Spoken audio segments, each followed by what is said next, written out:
The Adventures of Sherlock Holmes. By Arthur Conan Doyle. Adventure 11. The Adventure of the BERYL Coronet. Holmes, said I as I stood one morning in our bow window looking down the street, here is a madman coming along. It seems rather sad that his relatives should allow him to come out alone. My friend rose lazily from his armchair and stood with his hands in the pockets of his dressing gown, looking over my shoulder. It was a bright, crisp February morning, and the snow of the day before still lay deep upon the ground, shimmering brightly in the wintry sun. Down the center of Baker Street it had been plowed into a brown crumbly bed by the traffic, but at either side and on the heaped-up edges of the footpaths it still lay as white as when it fell. The gray pavement had been cleaned and scraped, but was still dangerously slippery, so that there were fewer passengers than usual. Indeed, from the direction of the Metropolitan Station no one was coming save the single gentleman whose eccentric conduct had drawn my attention. He was a man of about 50, tall, portly, and imposing, with a massive, strongly marked face and a commanding figure. He was dressed in a somber yet rich style, in black frock coat, shining hat, neat brown gaiters, and well-cut pearl gray trousers.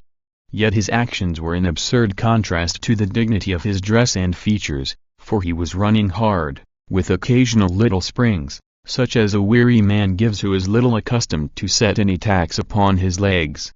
As he ran he jerked his hands up and down, waggled his head, and writhed his face into the most extraordinary contortions. "What on earth can be the matter with him?" I asked. "He is looking up at the numbers of the houses." "I believe that he is coming here," said Holmes, rubbing his hands. "Here?" "Yes, I rather think he is coming to consult me professionally. I think that I recognize the symptoms." "Ah! Did I not tell you?" As he spoke, the man, puffing and blowing, rushed at our door and pulled at our bell until the whole house resounded with the clanging. A few moments later he was in our room, still puffing, still gesticulating, but with so fixed a look of grief and despair in his eyes that our smiles were turned in an instant to horror and pity. For a while he could not get his words out, but swayed his body and plucked at his hair like one who has been driven to the extreme limits of his reason. Then, suddenly springing to his feet, he beat his head against the wall with such force that we both rushed upon him and tore him away to the center of the room. Sherlock Holmes pushed him down into the easy-chair and, sitting beside him, patted his hand and chatted with him in the easy, soothing tones which he knew so well how to employ. "You have come to me to tell your story, have you not?" said he. "You are fatigued with your haste. Pray wait until you have recovered yourself, and then I shall be most happy to look into any little problem which you may submit to me." The man sat for a minute or more with a heaving chest, fighting against his emotion. Then he passed his handkerchief over his brow, set his lips tight, and turned his face towards us. "No doubt you think me mad?" said he. "I see that you have had some great trouble," responded Holmes. "God knows I have! A trouble which is enough to unseat my reason, so sudden and so terrible is it. Public disgrace I might have faced, although I am a man whose character has never yet borne a stain.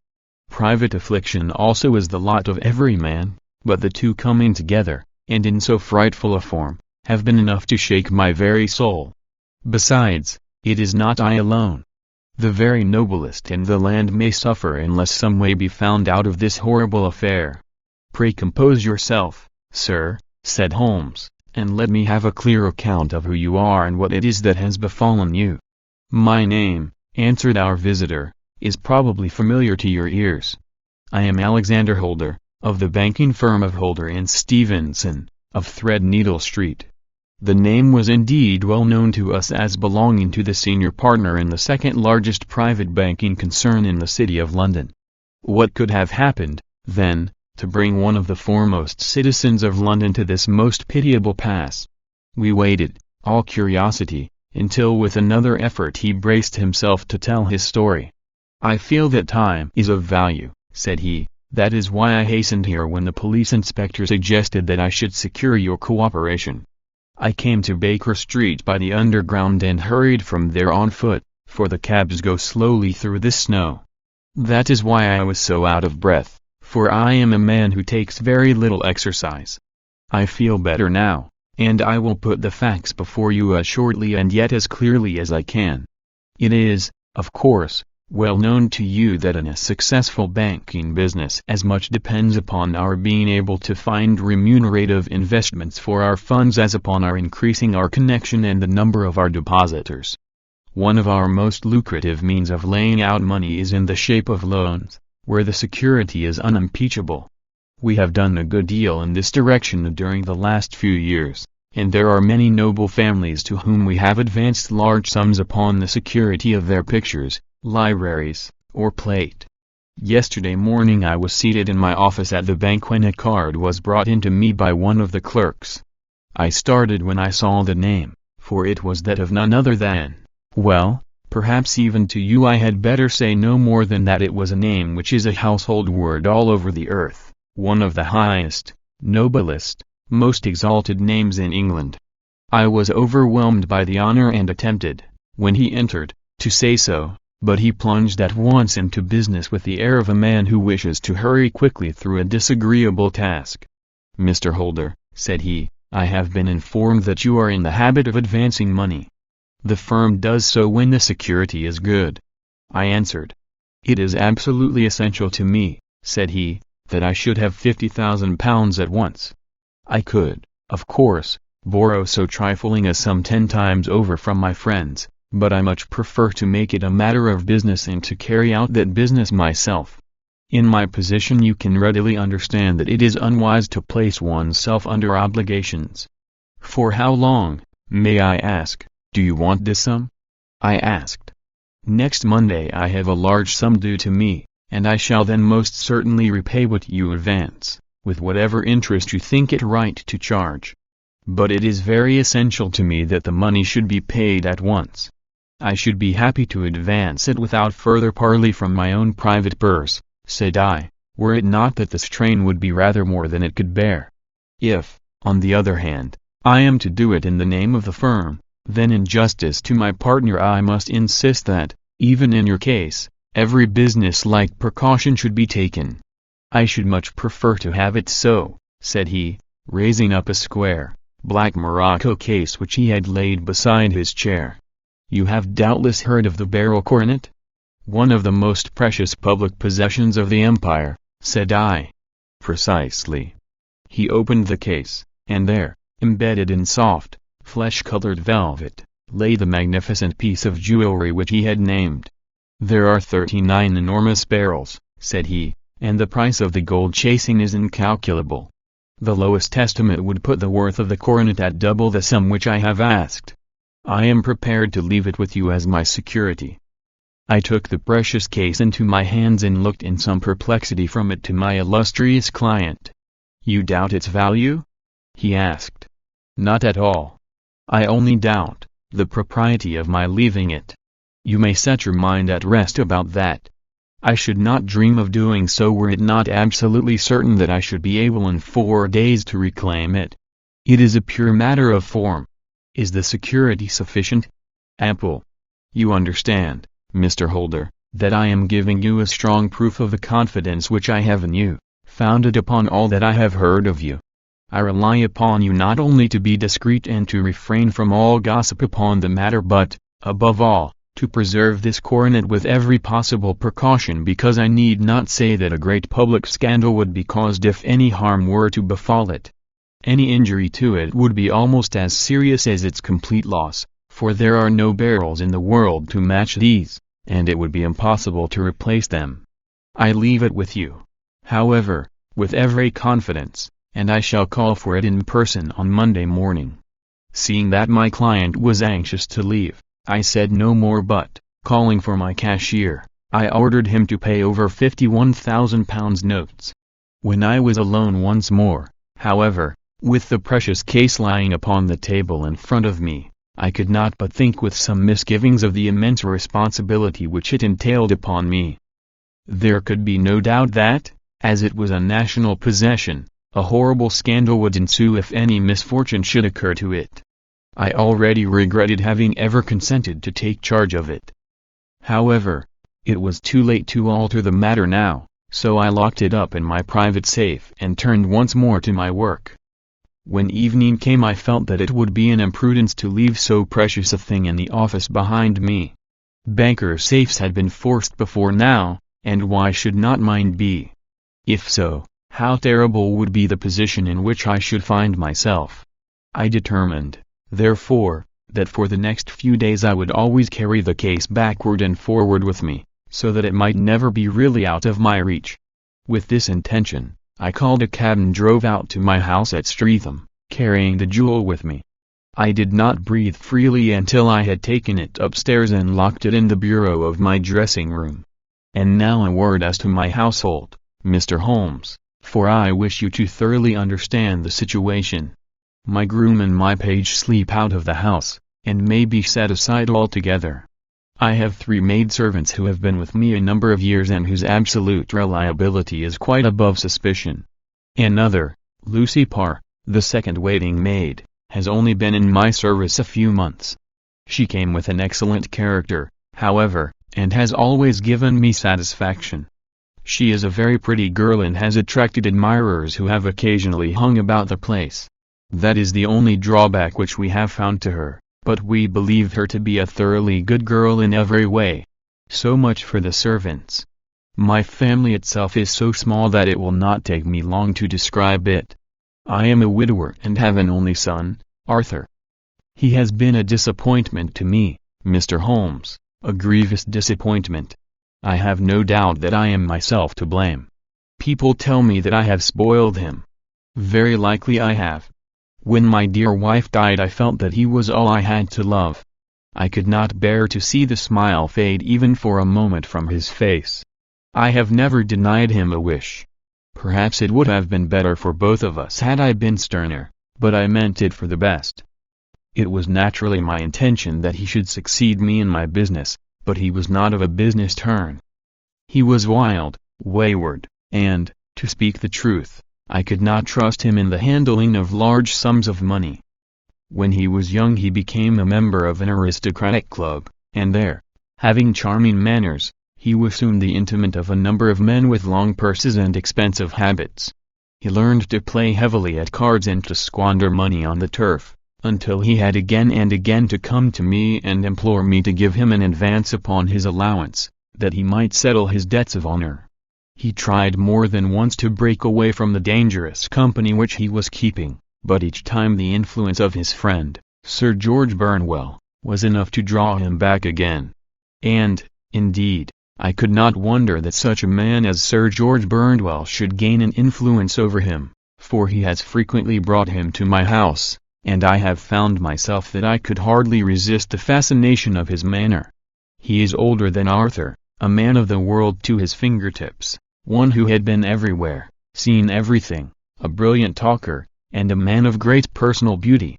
Yet when I think of him in cold blood, far away from the glamour of his presence, I am convinced from his cynical speech and the look which I have caught in his eyes that he is one who should be deeply distrusted.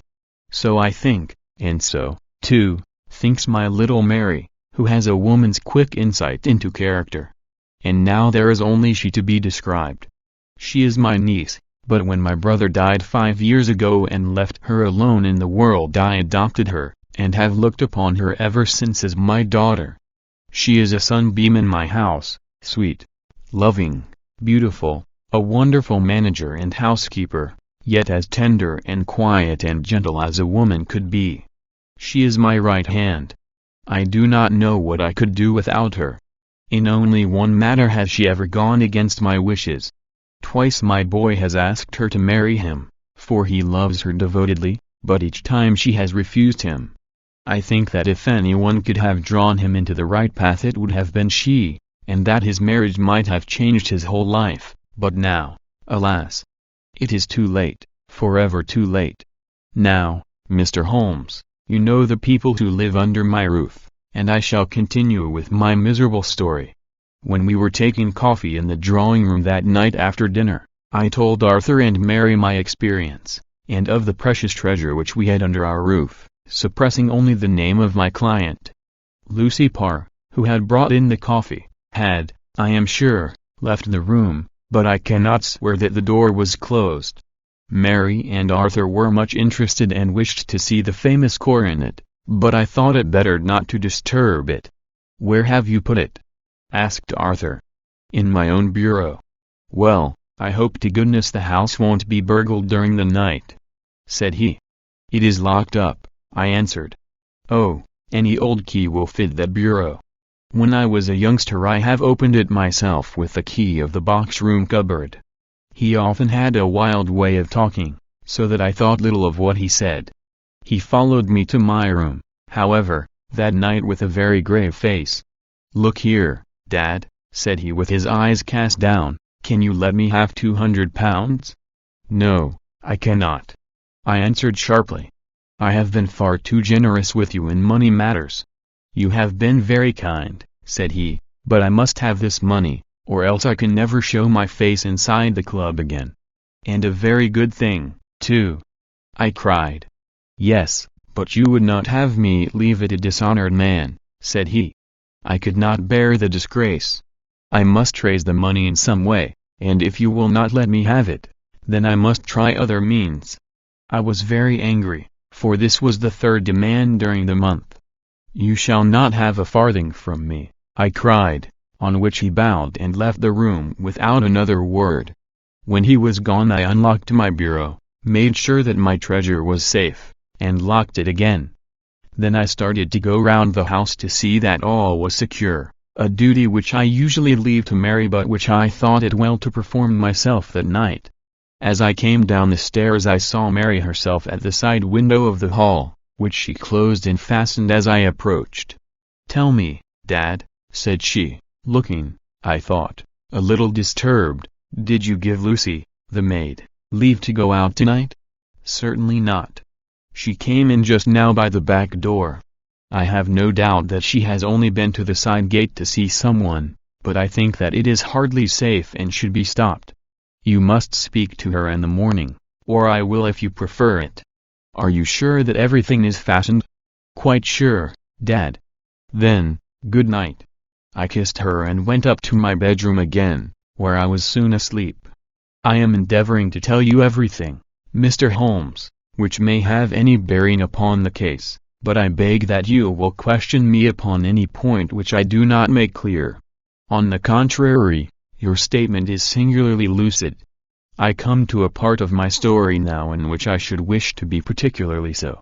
I am not a very heavy sleeper, and the anxiety in my mind tended, no doubt, to make me even less so than usual. About 2 in the morning, then, I was awakened by some sound in the house. It had ceased ere I was wide awake, but it had left an impression behind it as though a window had gently closed somewhere. I lay listening with all my ears. Suddenly, to my horror, there was a distinct sound of footsteps moving softly in the next room. I slipped out of bed, all palpitating with fear, and peeped round the corner of my dressing-room door. "Arthur!" I screamed, "you villain! You thief! How dare you touch that coronet?" The gas was half up, as I had left it, and my unhappy boy, dressed only in his shirt and trousers, was standing beside the light, holding the coronet in his hands. He appeared to be wrenching at it, or bending it with all his strength. At my cry he dropped it from his grasp and turned as pale as death. I snatched it up and examined it. One of the gold corners, with 3 of the barrels in it, was missing. "You blackguard!" I shouted, beside myself with rage. "You have destroyed it. You have dishonored me forever. Where are the jewels which you have stolen?" "Stolen?" he cried. "Yes, thief!" I roared, shaking him by the shoulder. "There are none missing." "There cannot be any missing," said he. "There are 3 missing. And you know where they are. Must I call you a liar as well as a thief? Did I not see you trying to tear off another piece? You have called me names enough," said he. "I will not stand it any longer. I shall not say another word about this business, since you have chosen to insult me. I will leave your house in the morning and make my own way in the world. You shall leave it in the hands of the police." I cried half mad with grief and rage. "I shall have this matter probed to the bottom. You shall learn nothing from me, said he with a passion such as I should not have thought was in his nature. "If you choose to call the police, let the police find what they can." By this time the whole house was astir, for I had raised my voice in my anger. Mary was the first to rush into my room, and, at the sight of the coronet and of Arthur's face, she read the whole story and, with a scream, fell down senseless on the ground. I sent the housemaid for the police and put the investigation into their hands at once. When the inspector and a constable entered the house, Arthur, who had stood sullenly with his arms folded, asked me whether it was my intention to charge him with theft. I answered that it had ceased to be a private matter, but had become a public one, since the ruined coronet was national property. I was determined that the law should have its way in everything. "At least," said he, "you will not have me arrested at once. It would be to your advantage as well as mine if I might leave the house for 5 minutes. That you may get away, or perhaps that you may conceal what you have stolen," said I. And then, realizing the dreadful position in which I was placed, I implored him to remember that not only my honor but that of one who was far greater than I was at stake, and that he threatened to raise a scandal which would convulse the nation. He might avert it all if he would but tell me what he had done with the 3 missing stones. "You may as well face the matter," said I, "you have been caught in the act, and no confession could make your guilt more heinous. If you but make such reparation as is in your power, by telling us where the beryls are, all shall be forgiven and forgotten." "Keep your forgiveness for those who ask for it," he answered, turning away from me with a sneer. I saw that he was too hardened for any words of mine to influence him. There was but one way for it. I called in the inspector and gave him into custody.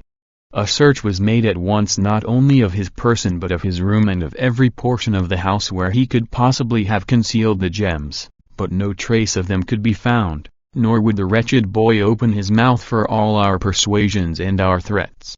This morning he was removed to a cell, and I, after going through all the police formalities, have hurried round to you to implore you to use your skill in unraveling the matter. The police have openly confessed that they can at present make nothing of it. You may go to any expense which you think necessary. I have already offered a reward of £1,000. My God, what shall I do? I have lost my honor, my gems, and my son in one night. Oh, what shall I do?" He put a hand on either side of his head and rocked himself to and fro, droning to himself like a child whose grief has got beyond words. Sherlock Holmes sat silent for some few minutes, with his brows knitted and his eyes fixed upon the fire. "Do you receive much company?" he asked. "None save my partner with his family and an occasional friend of Arthur's. Sir George Burnwell has been several times lately. No one else, I think. Do you go out much in society?" "Arthur does. Mary and I stay at home. We neither of us care for it. That is unusual in a young girl. She is of a quiet nature. Besides, she is not so very young. She is 24. This matter, from what you say, seems to have been a shock to her also. Terrible. She is even more affected than I. You have neither of you any doubt as to your son's guilt. How can we have when I saw him with my own eyes with the coronet in his hands? I hardly consider that a conclusive proof. Was the remainder of the coronet at all injured? Yes, it was twisted. Do you not think, then, that he might have been trying to straighten it? God bless you. You are doing what you can for him and for me. But it is too heavy a task. What was he doing there at all? If his purpose were innocent, why did he not say so? Precisely. And if it were guilty, why did he not invent a lie? His silence appears to me to cut both ways. There are several singular points about the case. What did the police think of the noise which awoke you from your sleep? They considered that it might be caused by Arthur's closing his bedroom door. A likely story. As if a man bent on felony would slam his door so as to wake a household. What did they say, then, of the disappearance of these gems? They are still sounding the planking and probing the furniture in the hope of finding them. Have they thought of looking outside the house? Yes, they have shown extraordinary energy. The whole garden has already been minutely examined. Now, my dear sir, said Holmes, is it not obvious to you now that this matter really strikes very much deeper than either you or the police were at first inclined to think? It appeared to you to be a simple case, to me it seems exceedingly complex. Consider what is involved by your theory. You suppose that your son came down from his bed, went, at great risk, to your dressing room, opened your bureau, took out your coronet, broke off by main force a small portion of it, went off to some other place, concealed 3 gems out of the 39, with such skill that nobody can find them, and then returned with the other 36 into the room in which he exposed himself to the greatest danger of being discovered. I ask you now, is such a theory tenable? But what other is there? Cried the banker with a gesture of despair. If his motives were innocent, why does he not explain them? It is our task to find that out, replied Holmes. So now, if you please, Mr. Holder, we will set off for Streatham together, and devote an hour to glancing a little more closely into details. My friend insisted upon my accompanying them in their expedition, which I was eager enough to do, for my curiosity and sympathy were deeply stirred by the story to which we had listened. I confess that the guilt of the banker's son appeared to me to be as obvious as it did to his unhappy father, but still I had such faith in Holmes' judgment that I felt that there must be some grounds for hope as long as he was dissatisfied with the accepted explanation. He hardly spoke a word the whole way out to the southern suburb, but sat with his chin upon his breast and his hat drawn over his eyes, sunk in the deepest thought. Our client appeared to have taken fresh heart at the little glimpse of hope which had been presented to him, and he even broke into a desultory chat with me over his business affairs. A short railway journey and a shorter walk brought us to Fairbank, the modest residence of the great financier. Fairbank was a good-sized square house of white stone, standing back a little from the road. A double carriage sweep, with a snow-clad lawn, stretched down in front to 2 large iron gates which closed the entrance. On the right side was a small wooden thicket, which led into a narrow path between 2 neat hedges stretching from the road to the kitchen door, and forming the tradesman's entrance. On the left ran a lane which led to the stables, and was not itself within the grounds at all, being a public, though little used, thoroughfare. Holmes left us standing at the door and walked slowly all round the house, across the front, down the tradesman's path, and so round by the garden behind into the stable lane. So long was he that Mr. Holder and I went into the dining room and waited by the fire until he should return. We were sitting there in silence when the door opened and a young lady came in. She was rather above the middle height, slim, with dark hair and eyes, which seemed the darker against the absolute pallor of her skin. I do not think that I have ever seen such deadly paleness in a woman's face. Her lips, too, were bloodless, but her eyes were flushed with crying.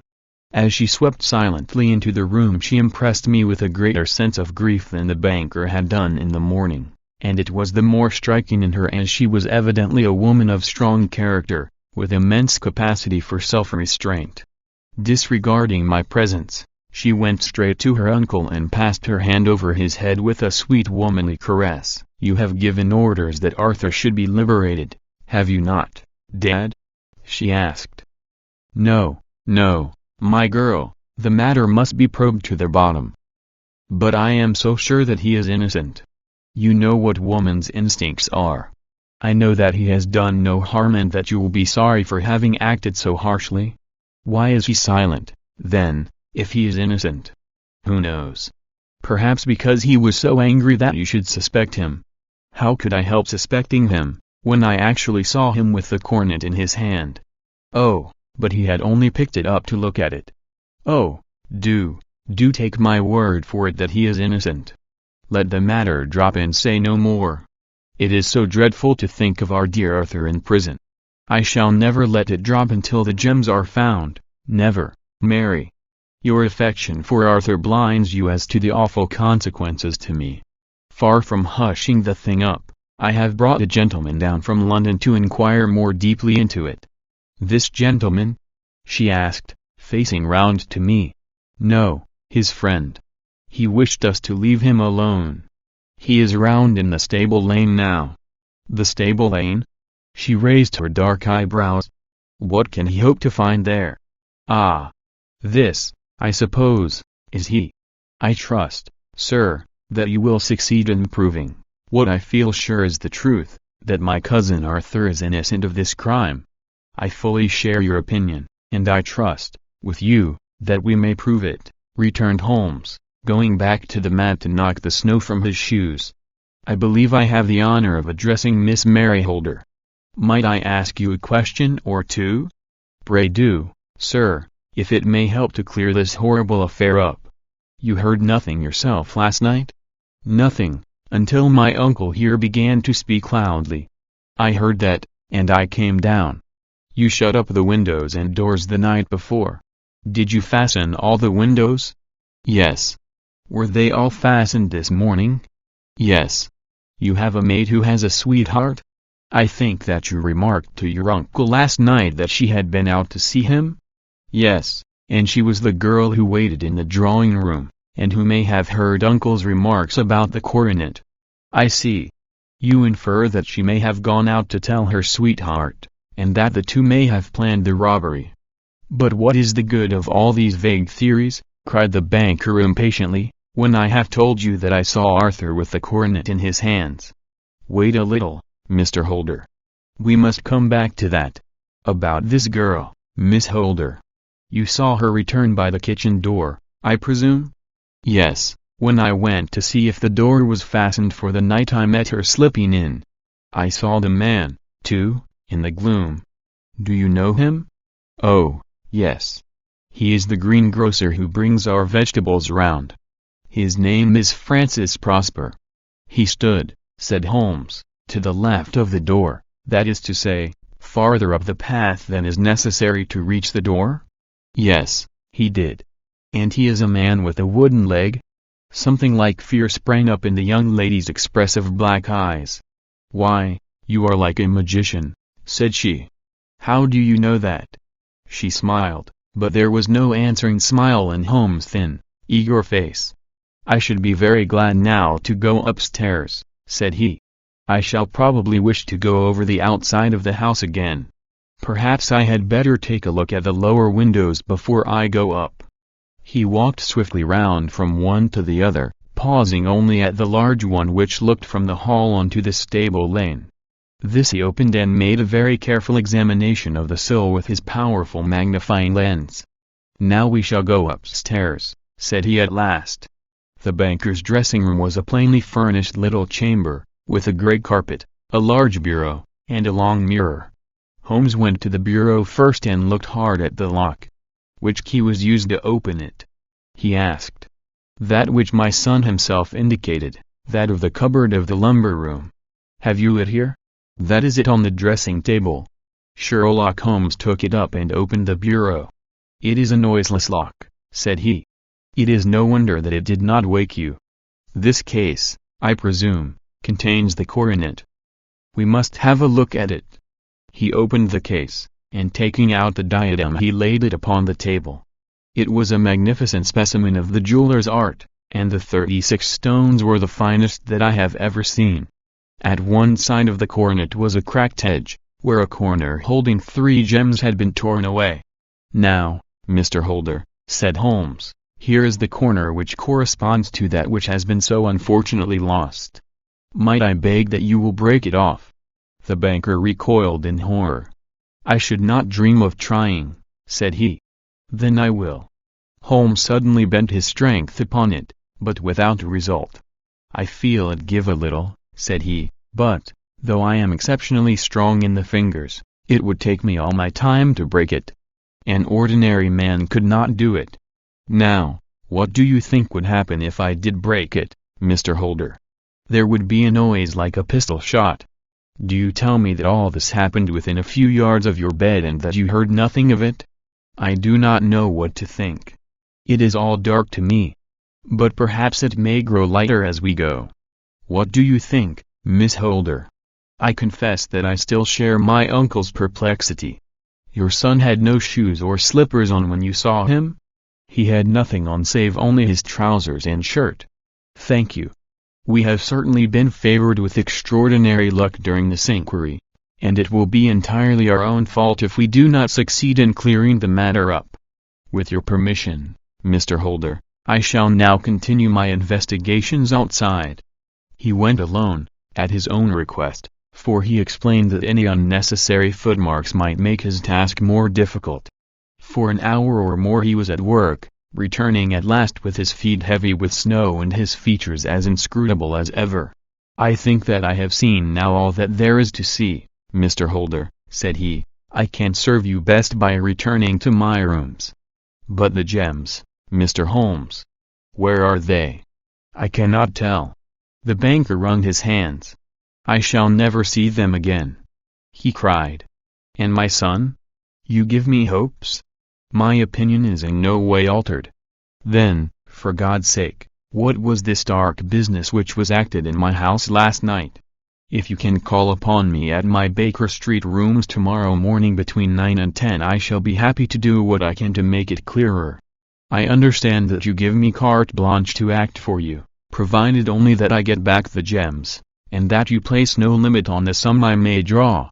I would give my fortune to have them back." "Very good. I shall look into the matter between this and then.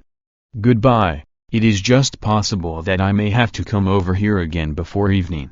It was obvious to me that my companion's mind was now made up about the case, although what his conclusions were was more than I could even dimly imagine. Several times during our homeward journey I endeavored to sound him upon the point, but he always glided away to some other topic, until at last I gave it over in despair. It was not yet 3 when we found ourselves in our rooms once more. He hurried to his chamber and was down again in a few minutes dressed as a common loafer. With his collar turned up, his shiny, seedy coat, his red cravat, and his worn boots, he was a perfect sample of the class. "I think that this should do," said he, glancing into the glass above the fireplace. "I only wish that you could come with me, Watson, but I fear that it won't do. I may be on the trail in this matter, or I may be following a will-o'-the-wisp, but I shall soon know which it is. I hope that I may be back in a few hours." He cut a slice of beef from the joint upon the sideboard, sandwiched it between 2 rounds of bread, and thrusting this rude meal into his pocket he started off upon his expedition. I had just finished my tea when he returned, evidently in excellent spirits, swinging an old elastic-sided boot in his hand. He chucked it down into a corner and helped himself to a cup of tea. "I only looked in as I passed," said he. "I am going right on." "Where to?"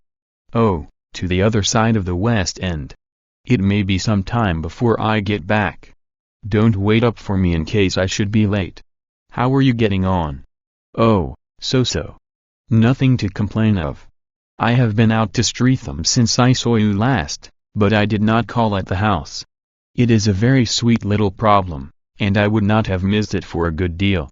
However, I must not sit gossiping here, but must get these disreputable clothes off and return to my highly respectable self." I could see by his manner that he had stronger reasons for satisfaction than his words alone would imply. His eyes twinkled, and there was even a touch of color upon his sallow cheeks. He hastened upstairs, and a few minutes later I heard the slam of the hall door, which told me that he was off once more upon his congenial hunt.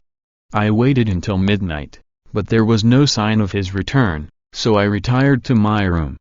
It was no uncommon thing for him to be away for days and nights on end when he was hot upon a scent, so that his lateness caused me no surprise. I do not know at what hour he came in, but when I came down to breakfast in the morning there he was with a cup of coffee in one hand and the paper in the other, as fresh and trim as possible. "You will excuse my beginning without you, Watson," said he, "but you remember that our client has rather an early appointment this morning." "Why, it is after 9 now," I answered. "I should not be surprised if that were he. I thought I heard a ring." It was, indeed, our friend the financier. I was shocked by the change which had come over him, for his face, which was naturally of a broad and massive mold, was now pinched and fallen in, while his hair seemed to me at least a shade whiter. He entered with a weariness and lethargy which was even more painful than his violence of the morning before. and he dropped heavily into the armchair which I pushed forward for him. "I do not know what I have done to be so severely tried," said he. "Only 2 days ago I was a happy and prosperous man, without a care in the world. Now I am left to a lonely and dishonored age. One sorrow comes close upon the heels of another. My niece, Mary, has deserted me." "Deserted you?" "Yes. Her bed this morning had not been slept in, her room was empty, and a note for me lay upon the hall table. I had said to her last night, in sorrow and not in anger, that if she had married my boy all might have been well with him. Perhaps it was thoughtless of me to say so. It is to that remark that she refers in this note. My dearest uncle, I feel that I have brought trouble upon you, and that if I had acted differently this terrible misfortune might never have occurred. I cannot, with this thought in my mind, ever again be happy under your roof, and I feel that I must leave you forever. Do not worry about my future, for that is provided for, and, above all, do not search for me, for it will be fruitless labor and an ill service to me. In life or in death, I am ever your loving, Mary." What could she mean by that note, Mr. Holmes? Do you think it points to suicide? No, no, nothing of the kind. It is perhaps the best possible solution. I trust, Mr. Holder, that you are nearing the end of your troubles. Ah! You say so. You have heard something, Mr. Holmes, you have learned something. Where are the gems? You would not think £1,000 apiece an excessive sum for them? I would pay 10. That would be unnecessary. 3,000 will cover the matter. And there is a little reward, I fancy. Have you your checkbook? Here is a pen. Better make it out for £4,000. With a dazed face the banker made out the required check. Holmes walked over to his desk, took out a little triangular piece of gold with 3 gems in it, and threw it down upon the table. With a shriek of joy our client clutched it up. "You have it!" he gasped. "I am saved! I am saved!" The reaction of joy was as passionate as his grief had been, and he hugged his recovered gems to his bosom. "There is one other thing you owe, Mr. Holder," said Sherlock Holmes rather sternly. "Oh!" He caught up a pen. "Name the sum, and I will pay it." "No, the debt is not to me. You owe a very humble apology to that noble lad, your son, who has carried himself in this matter as I should be proud to see my own son do, should I ever chance to have one." "Then it was not Arthur who took them?" "I told you yesterday, and I repeat today, that it was not." "You are sure of it? Then let us hurry to him at once to let him know that the truth is known." "He knows it already. When I had cleared it all up I had an interview with him, and finding that he would not tell me the story, I told it to him, on which he had to confess that I was right and to add the very few details which were not yet quite clear to me. Your news of this morning, however, may open his lips. For heaven's sake, tell me, then, what is this extraordinary mystery? I will do so, and I will show you the steps by which I reached it. And let me say to you, first, that which it is hardest for me to say and for you to hear, there has been an understanding between Sir George Burnwell and your niece Mary. They have now fled together. My Mary? Impossible. It is unfortunately more than possible, it is certain. Neither you nor your son knew the true character of this man when you admitted him into your family circle. He is one of the most dangerous men in England, a ruined gambler, an absolutely desperate villain, a man without heart or conscience. Your niece knew nothing of such men. When he breathed his vows to her, as he had done to 100 before her, she flattered herself that she alone had touched his heart. The devil knows best what he said, but at least she became his tool and was in the habit of seeing him nearly every evening. I cannot, and I will not, believe it," cried the banker with an ashen face. "I will tell you, then, what occurred in your house last night. Your niece, when you had, as she thought, gone to your room, slipped down and talked to her lover through the window which leads into the stable lane. His footmarks had pressed right through the snow, so long had he stood there. She told him of the coronet. His wicked lust for gold kindled at the news, and he bent her to his will. I have no doubt that she loved you. But there are women in whom the love of a lover extinguishes all other loves, and I think that she must have been one. She had hardly listened to his instructions when she saw you coming downstairs, on which she closed the window rapidly and told you about one of the servants' escapade with her wooden-legged lover, which was all perfectly true.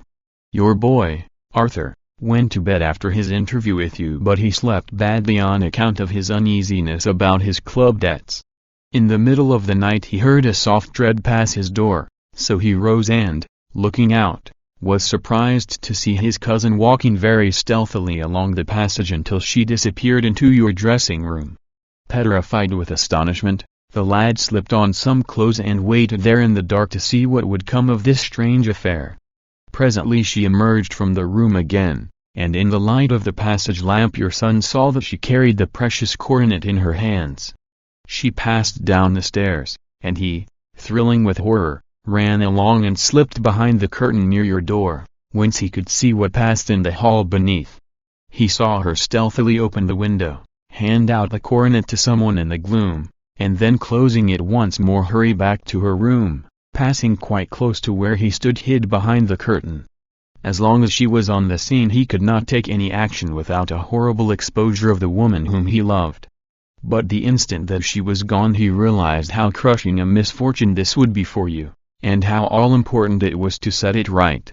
He rushed down, just as he was, in his bare feet, opened the window, sprang out into the snow, and ran down the lane, where he could see a dark figure in the moonlight. Sir George Burnwell tried to get away, but Arthur caught him, and there was a struggle between them, your lad tugging at one side of the coronet, and his opponent at the other. In the scuffle, your son struck Sir George and cut him over the eye. Then something suddenly snapped, and your son, finding that he had the coronet in his hands, rushed back, closed the window, ascended to your room, and had just observed that the coronet had been twisted in the struggle and was endeavoring to straighten it when you appeared upon the scene. "Is it possible?" gasped the banker. You then roused his anger by calling him names at a moment when he felt that he had deserved your warmest thanks. He could not explain the true state of affairs without betraying one who certainly deserved little enough consideration at his hands. He took the more chivalrous view, however, and preserved her secret. "And that was why she shrieked and fainted when she saw the coronet," cried Mr. Holder. "Oh, my God! What a blind fool I have been! And his asking to be allowed to go out for 5 minutes. The dear fellow wanted to see if the missing piece were at the scene of the struggle. How cruelly I have misjudged him! When I arrived at the house," continued Holmes, "I at once went very carefully round it to observe if there were any traces in the snow which might help me. I knew that none had fallen since the evening before, and also that there had been a strong frost to preserve impressions. I passed along the tradesman's path, but found it all trampled down and indistinguishable. Just beyond it, however, at the far side of the kitchen door, a woman had stood and talked with a man, whose round impressions on one side showed that he had a wooden leg. I could even tell that they had been disturbed, for the woman had run back swiftly to the door, as was shown by the deep toe and light heel marks, while wooden leg had waited a little, and then had gone away. I thought at the time that this might be the maid and her sweetheart, of whom you had already spoken to me, and inquiry showed it was so. I passed round the garden without seeing anything more than random tracks, which I took to be the police, but when I got into the stable lane a very long and complex story was written in the snow in front of me. There was a double line of tracks of a booted man, and a second double line which I saw with delight belonged to a man with naked feet. I was at once convinced from what you had told me that the latter was your son. The first had walked both ways, but the other had run swiftly, and as his tread was marked in places over the depression of the boot, it was obvious that he had passed after the other. I followed them up and found they led to the hall window, where Boots had worn all the snow away while waiting. Then I walked to the other end, which was 100 yards or more down the lane. I saw where Boots had faced round, where the snow was cut up as though there had been a struggle, and, finally, where a few drops of blood had fallen, to show me that I was not mistaken. Boots had then run down the lane, and another little smudge of blood showed that it was he who had been hurt. When he came to the high road at the other end, I found that the pavement had been cleared, so there was an end to that clue. On entering the house, however, I examined, as you remember, the sill and framework of the hall window with my lens, and I could at once see that someone had passed out. I could distinguish the outline of an instep where the wet foot had been placed in coming in. I was then beginning to be able to form an opinion as to what had occurred. A man had waited outside the window, someone had brought the gems, the deed had been overseen by your son, he had pursued the thief, had struggled with him, they had each tugged at the coronet, their united strength causing injuries which neither alone could have effected. He had returned with the prize, but had left a fragment in the grasp of his opponent. So far I was clear. The question now was, who was the man and who was it brought him the coronet? It is an old maxim of mine that when you have excluded the impossible, whatever remains, however improbable, must be the truth. Now, I knew that it was not you who had brought it down, so there only remained your niece and the maids. But if it were the maids, why should your son allow himself to be accused in their place? There could be no possible reason. As he loved his cousin, however, there was an excellent explanation why he should retain her secret, the more so as the secret was a disgraceful one. When I remembered that you had seen her at that window, and how she had fainted on seeing the coronet again, my conjecture became a certainty. And who could it be who was her confederate? A lover evidently, for who else could outweigh the love and gratitude which she must feel to you? I knew that you went out little, and that your circle of friends was a very limited one. But among them was Sir George Burnwell. I had heard of him before as being a man of evil reputation among women. It must have been he who wore those boots and retained the missing gems. Even though he knew that Arthur had discovered him, he might still flatter himself that he was safe, for the lad could not say a word without compromising his own family. Well, your own good sense will suggest what measures I took next. I went in the shape of a loafer to Sir George's house, managed to pick up an acquaintance with his valet, learned that his master had cut his head the night before, and, finally, at the expense of 6 shillings, made all sure by buying a pair of his cast-off shoes. With these I journeyed down to Streatham and saw that they exactly fitted the tracks. I saw an ill-dressed vagabond in the lane yesterday evening, said Mr. Holder. Precisely. It was I. I found that I had my man, so I came home and changed my clothes. It was a delicate part which I had to play then, for I saw that a prosecution must be avoided to avert scandal, and I knew that so astute a villain would see that our hands were tied in the matter. I went and saw him. At first, of course, he denied everything. But when I gave him every particular that had occurred, he tried to bluster and took down a life-preserver from the wall. I knew my man, however, and I clapped a pistol to his head before he could strike. Then he became a little more reasonable. I told him that we would give him a price for the stones he held, £1,000 apiece. That brought out the first signs of grief that he had shown. "Why, dash it all," said he, "I've let them go at 600 for the 3. I soon managed to get the address of the receiver who had them, on promising him that there would be no prosecution. Off I set to him, and after much chaffering I got our stones at £1,000 apiece. Then I looked in upon your son, told him that all was right, and eventually got to my bed about 2 o'clock, after what I may call a really hard day's work. A day which has saved England from a great public scandal," said the banker, rising. "Sir, I cannot find words to thank you, but you shall not find me ungrateful for what you have done. Your skill has indeed exceeded all that I have heard of it. And now I must fly to my dear boy to apologize to him for the wrong which I have done him. As to what you tell me of poor Mary, it goes to my very heart. Not even your skill can inform me where she is now." "I think that we may safely say," returned Holmes, "that she is wherever Sir George Burnwell is. It is equally certain, too, that whatever her sins are, they will soon receive a more than sufficient punishment.